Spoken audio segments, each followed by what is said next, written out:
Welcome to the Cybersecurity TLDR show, where we save you time by providing you the too long didn't read summary of cybersecurity topics and news.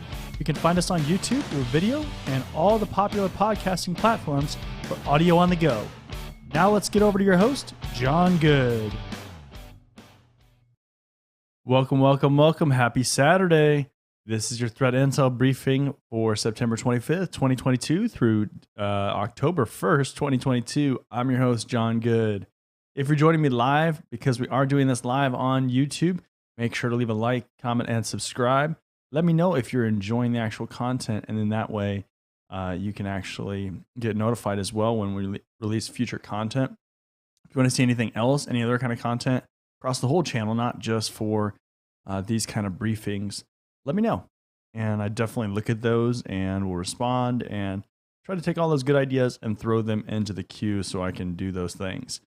If you're listening on podcasting platform, because we are available on all the popular podcasting platforms, so Spotify, iTunes, whatever else there is, there's a whole bunch of them. And we're available on there as well. So subscribe, and same thing, leave us a review, let us know how we're doing. If you think there's things that we can do better, or if there's different things that you want to hear about or see. All those matter. Also, in the description, you can find a link to the show notes. So if you want to see the articles that we talk about, there's some other articles that we might not necessarily talk about that are going to be in there, and just a lot of good news for you to, really read about. If you want to go deeper into the articles that we're talking about, even, a great place to do that, because those article links will be available to you. Again, that's going to be on my website, but in the description, you will be able to see a link to that. But if you just want to go to the website, johngood.com, and you'll be able to find them on there. Without any further delay, we are going to go ahead and just dive right into the articles. So, first article we have, London police arrested 17-year-old hacker suspected of Uber and GTA 6 breaches.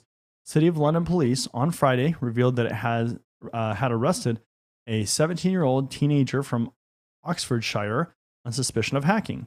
No further details about the nature of the investigation were disclosed, although suspected that law enforcement action might have something to do with a recent string of high-profile attacks aimed at Uber and Rockstar. Both the intrusions are alleged to have committed by the same threat actor, who goes by the name Teapot, aka Teapot Uber hacker. That doesn't. There's no way he hacked Uber. Uber, for its part, has pinned the breach on an attacker or attackers, and it believes it associated with the Lazarus extortion gang, two of whom are facing fraud charges.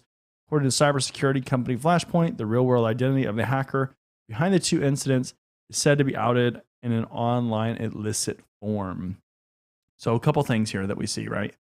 First of all, 17-year-old, at least in the United States here, that would be considered a minor in most situations.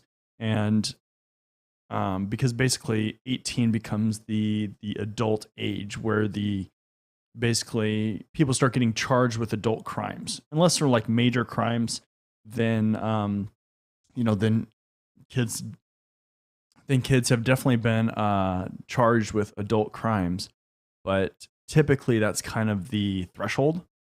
So, usually with that, they're much more restrictive on the kind of information that they let out as far as like who it is or, anything like that. I'm not sure how it is in like London or, in any other country, right? But typically that's how we handle it here in the US. I'm guessing it's probably similar, right? They're probably going to be a little bit more restrictive because it is a younger person.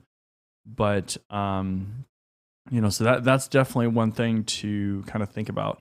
Another thing is that just from a hacker standpoint, right, we've seen some high-profile breaches that, or at least breaches of high-profile companies, and they've been done by younger people, right?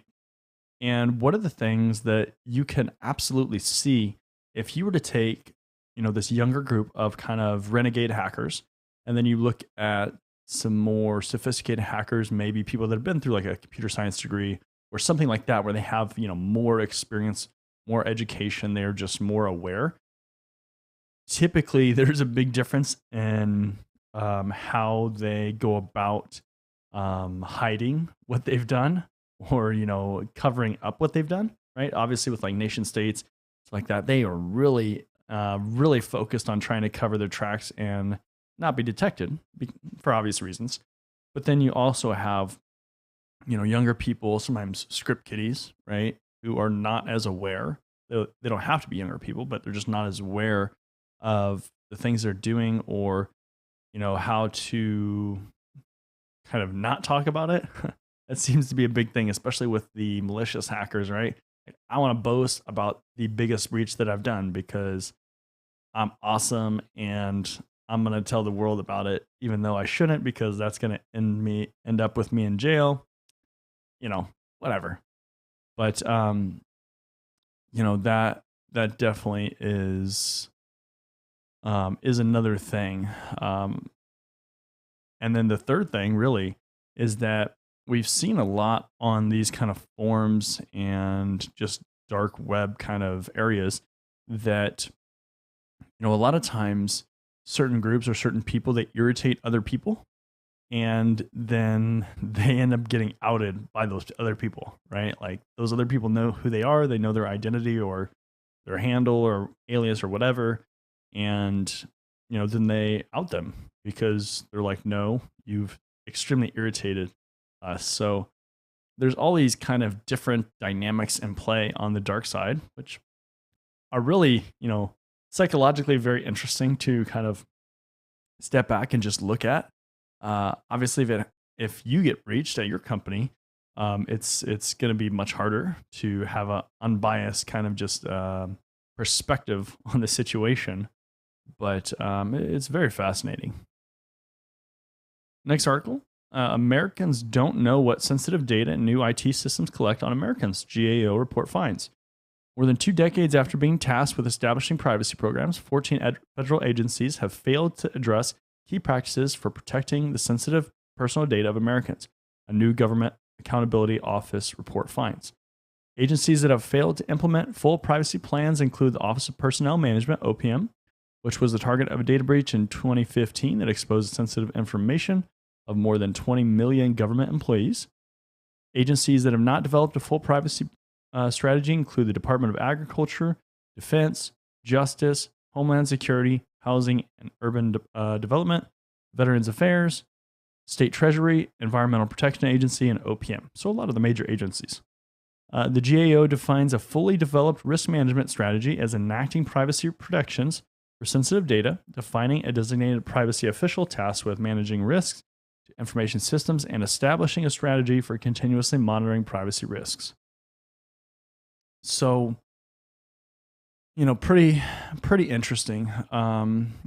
It's a little bit alarming, like on the government side, that some of these agencies haven't been able to do some of these things, right? And especially, just naming a privacy officer or somebody who's supposed to kind of spearhead or lead the stuff up, I feel like is probably a major issue that people haven't necessarily done. But also too, what comes along with that is giving them the resources that they need to actually do that job, right? Whenever there's something new, some kind of initiative, or you're bringing in some kind of new role, it's not enough to just name that person and be like, okay, go forth and do good things. You have to actually give them the support, give them the budget, give them the head count, all these things so that they can actually go ahead and do it. That's obviously a pretty tall task in the government space because they deal a lot with, citizens' data and, people in the U.S., specifically in this example. So it's not an easy thing, especially in the government too, where there's a lot of steps, a lot of times, a lot of red tape and things that have to be followed. With like the government, they use risk management framework. So NIST RMF, special publications 835, 37, 53, the list goes on and on and on. So there's a lot of things that you have to do.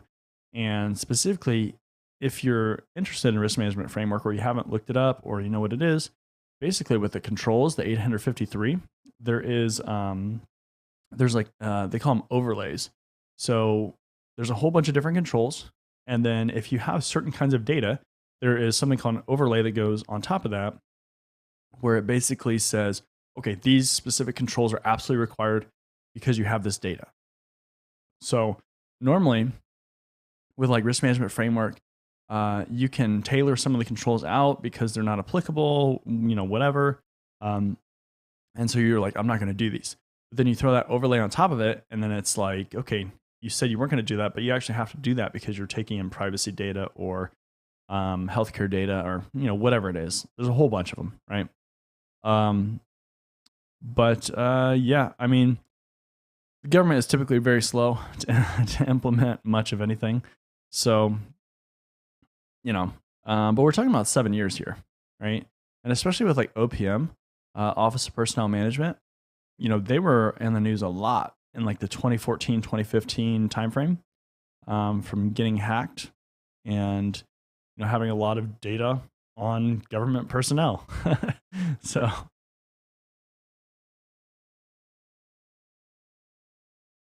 we'll see what happens here. But I mean, it's going to be a slow process, right? It's the same. All right. Next article. TikTok could face a $29 million fine in the UK for failing to protect kids' privacy. So another privacy article here. TikTok may face a $27 million or $29 million fine in the UK. We do the conversion here. After privacy regulators found failings in the company's handling of children's data. Information Commissioner's Office issued TikTok a notice of intent, informing the Chinese-owned video app of its provisional view that TikTok breached UK data protection law between May 2018 and July 2020. It follows an investigation into the company that began in 2019. According to the ICO, TikTok may have processed the data of children under the age of 13 without parental consent, failed to present information to its users in a way that's easy to understand, and process special category data, and it's in quotes, such as information on a person's race or ethnicity without legal grounds. We all want children to be able to learn and experience the digital world, but with proper data privacy protections, Information Commissioner John Edwards said in a statement Monday. So again, another privacy issue, right? As far as data being taken in. Specifically within like Europe and kind of that area of the world, they are very known to have pretty strict privacy requirements and things on what kind of data you can take in. Does the consumer automatically opt in or opt out? How does that whole process work? There's GDPR and all these different regulations, right? So they are definitely kind of the leaders in the privacy arena, I would say.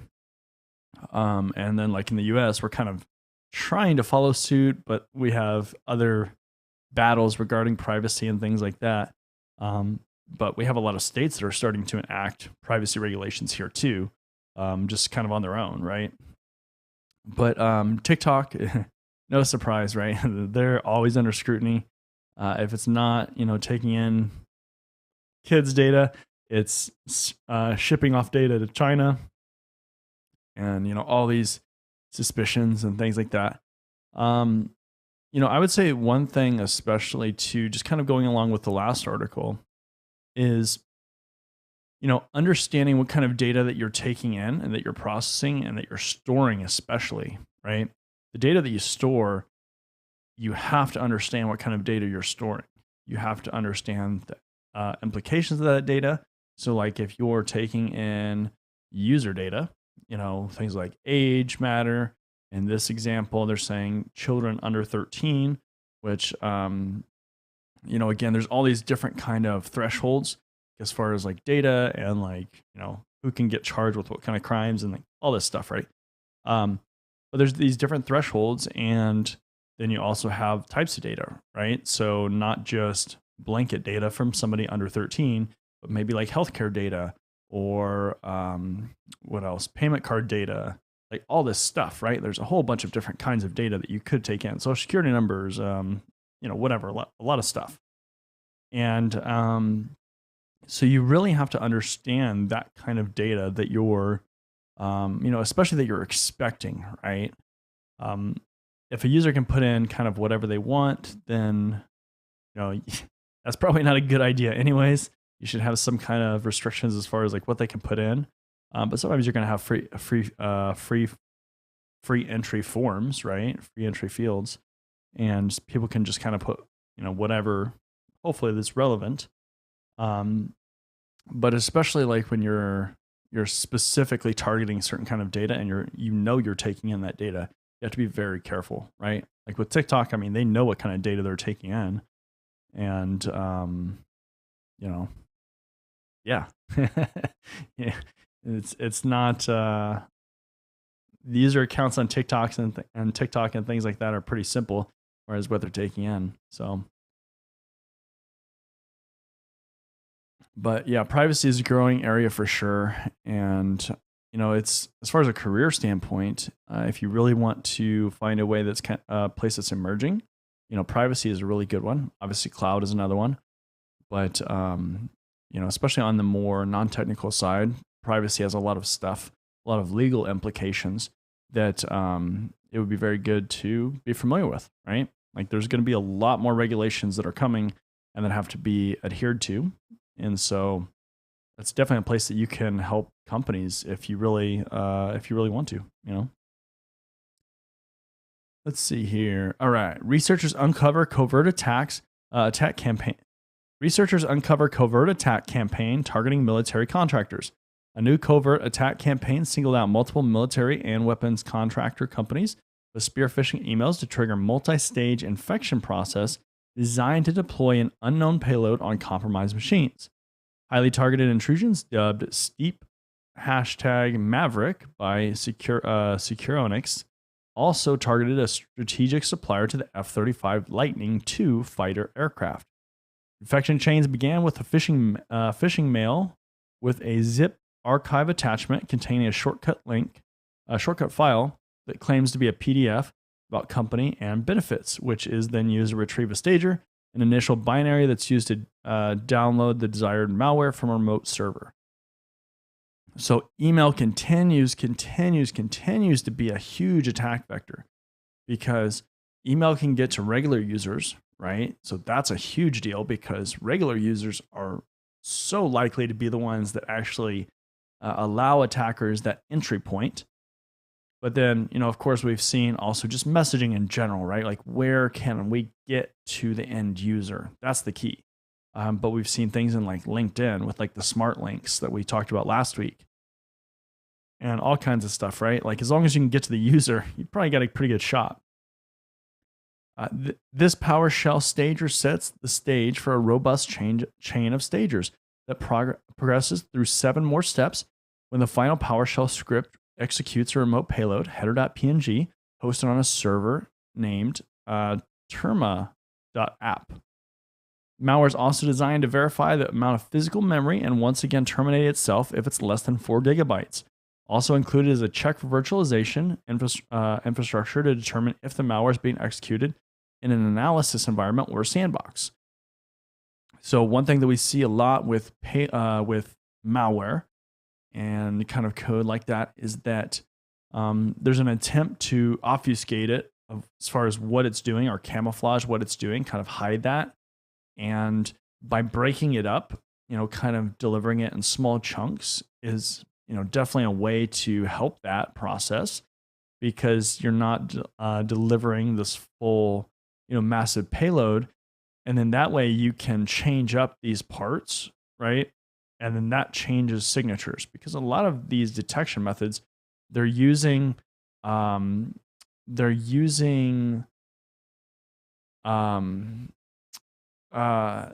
signature-based detection. So with signature-based detection, it has basically a database where it looks for a known signature, right? Like a known hash or known value, a known pattern, whatever, right? So if we're breaking it up in chunks, for instance, and it starts out first with this PDF document, then it's a PowerShell script. I can change that PowerShell script so that that signature or that hash or that value against that file is going to change. And then that way, it's evaded that tool from being able to detect it. So very, very cool. The other thing that's actually pretty interesting is this whole thing about being able to check memory and making sure that it has enough memory to execute what it's trying to do. That's pretty, that's next level, right? Like that's not a script kiddie that's doing that. Because I guess if they are like reusing whatever this is, maybe, but I think just based on who they're targeting specifically, like as far as their victims, they're going after companies that are probably a little bit more sophisticated, right? Dealing with the F-35 as a strategic supplier. So they're going to have a little bit more requirements as far as security and things that they have to have in place.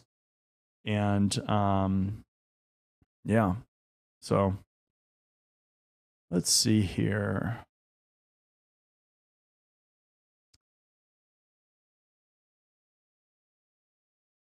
Let's see here. Attackers impersonate CircleCI platform to compromise GitHub accounts.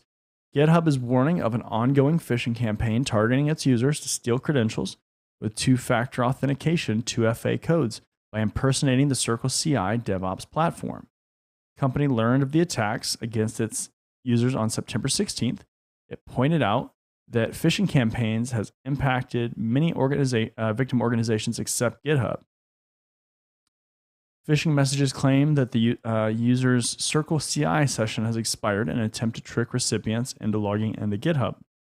So, really just with phishing in general, and we don't even really need to necessarily dive super deep into this article because, phishing in general is a huge issue.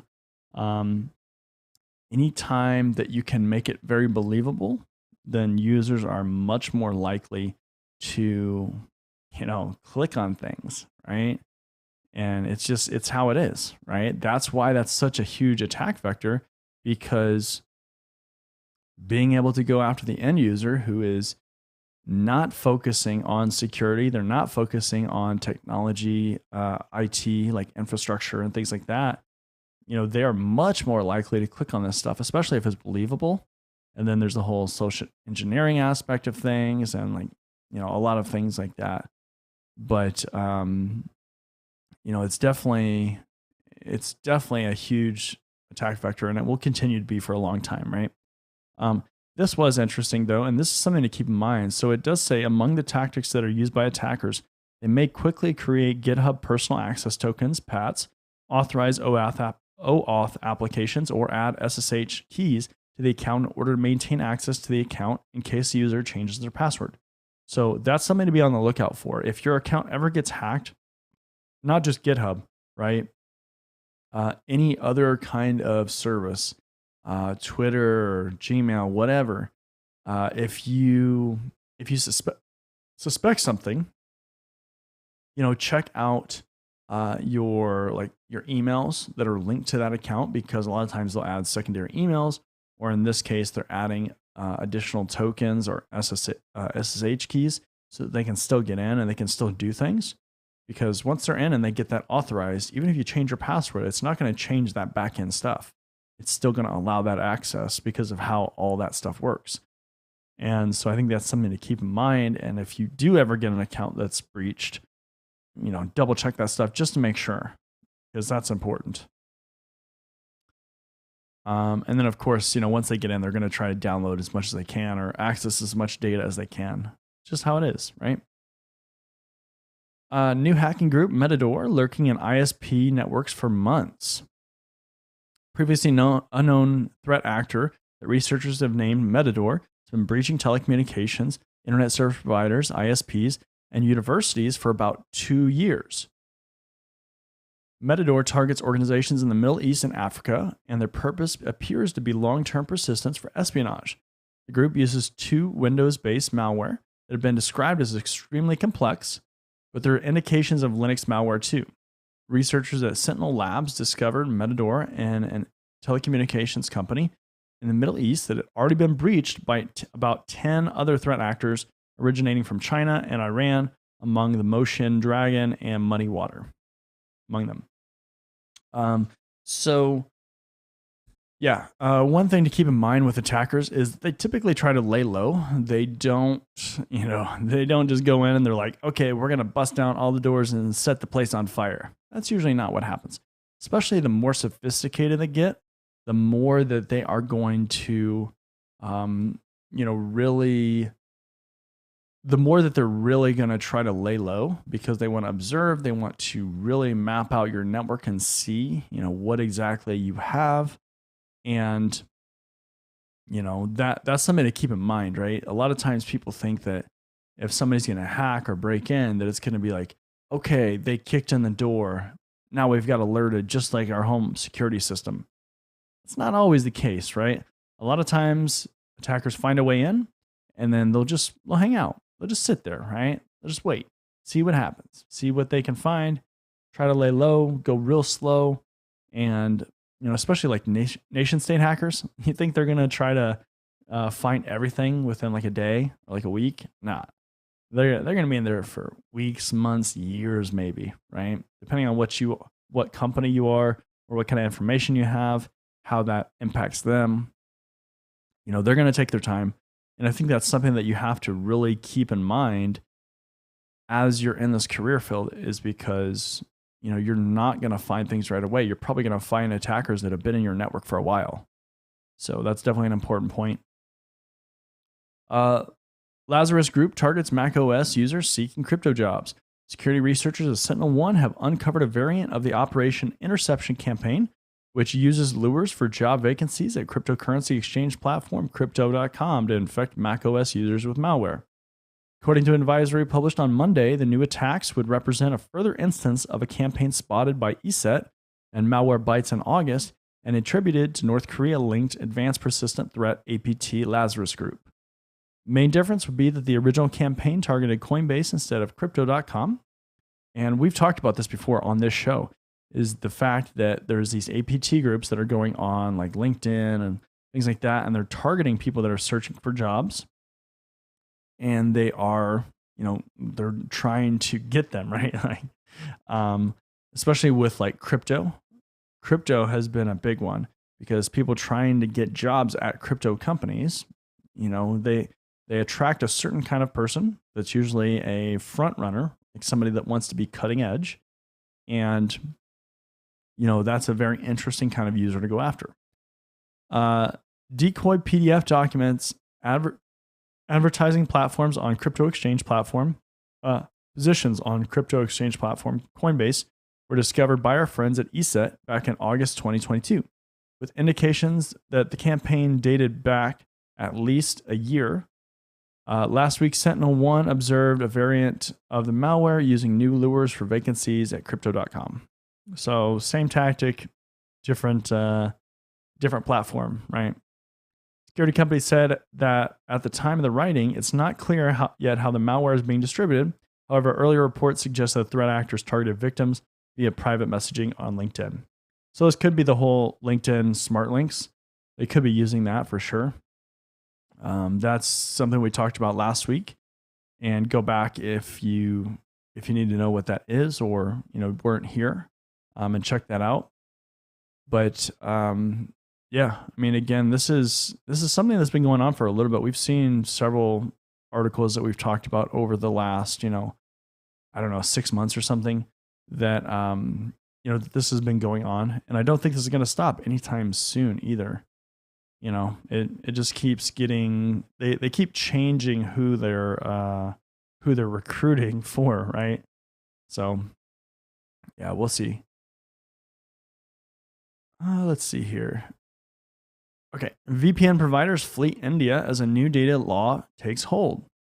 Ahead of the deadline to comply with the Indian government's new data collection rules, VPN companies from across the globe have pulled their servers out of the country in a bid to protect their users' privacy.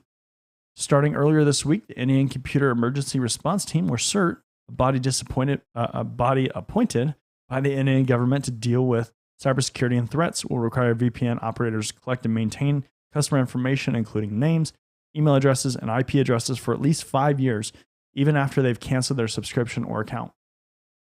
So this is something we definitely talked about several months ago.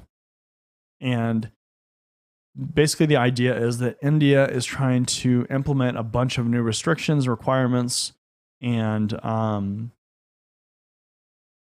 of these companies are kind of fighting back, especially with VPN providers, because VPN providers, the idea is that as a customer, if you're going to connect to our VPN, they basically it creates a secure tunnel, and a lot of people use it to access content from different locations in the world, right? So a lot of countries will restrict the kind of data that you can access, or where you can go on the web, and especially with some of these more totalitarian, I guess is a good word. The countries like China and Russia, where there's a lot of censorship, they try to restrict the information that you can see, right, within the country. And so if I just on my internet connection, I try to go to this website, it's going to notice that I'm within that country, or whatever country, right? Like you're within that country, and it's going to restrict it. If I connect to a VPN server or one of these VPN networks, it's going to basically make it appear that I'm in a different country. And so I'm going to get access to some of this stuff, because these either I'm connecting to a server that's outside of the country, right? And then that is, redirecting that traffic. Or sometimes with like Tor networks, you will connect to one server, that will connect to another server, that will connect to another server, and basically, you'll connect to several servers that traffic is all going through, so it's really hidden where you're actually browsing from. And with this, a lot of VPN providers went into India, but this whole idea of having to maintain a lot of information about their customers even after they've canceled their subscription is it's interesting. It'd be a little bit concerning as a customer, right? That a company would have to retain a lot of that information. And we've seen, we've seen these companies, these VPN providers, they had threatened that they were going to leave. And then India pulled back and said, okay, we're not going to implement this yet. And then, we're starting to see the VPN providers leave. And that's something as a company you have to decide, right? Like where you're operating, what kind of things are you going to accept, right? Like as far as requirements, regulations, because all of that stuff impacts your business in some way, right? And so what are you willing to accept? If you're not willing to accept that, then you can't be in specific countries, right? Because if you're going to operate in a country, you have to abide by their laws. That's just how it is. Otherwise, you're going to go to jail or, get fined and, all this stuff, right? So it's just a very interesting kind of situation. And definitely if you're a global company, then it will, apply to you more than if you're just located in one country, So definitely something to kind of watch and just see. I mean, it's interesting just with India in general. They're really trying to amp up a lot of their security. But we'll see. It's hard to continue to amp up security when companies start leaving, right? Especially if they fund a lot of your budget. So, yeah, we'll see. But with that, that's going to be the last article for this week. Again, I'm your host, John Good. This is your threat intel briefing for September 25th, 2022 through October 1st, 2022. If you're watching this on YouTube, I appreciate it. Make sure to like, comment, and subscribe. If you have any comments as far as what you enjoyed or things that we can change, definitely let me know. Also, too, if you're listening on podcasting platform, because we are available on all podcasting platforms, make sure to subscribe, leave us a review, same thing. Let me know if you see things or hear things you like, if there's other things that you want covered. And again, that can be to the channel as a whole. And then also check out the description, because there is a link to the show notes where the articles are at. If you want to dive deeper into the articles we talked about, or there are some other articles that you can also review. Let's see here. And with that, thank you for joining me on Saturday. If you join me live, But other than that, that's going to call it for the day. Thanks for stopping by.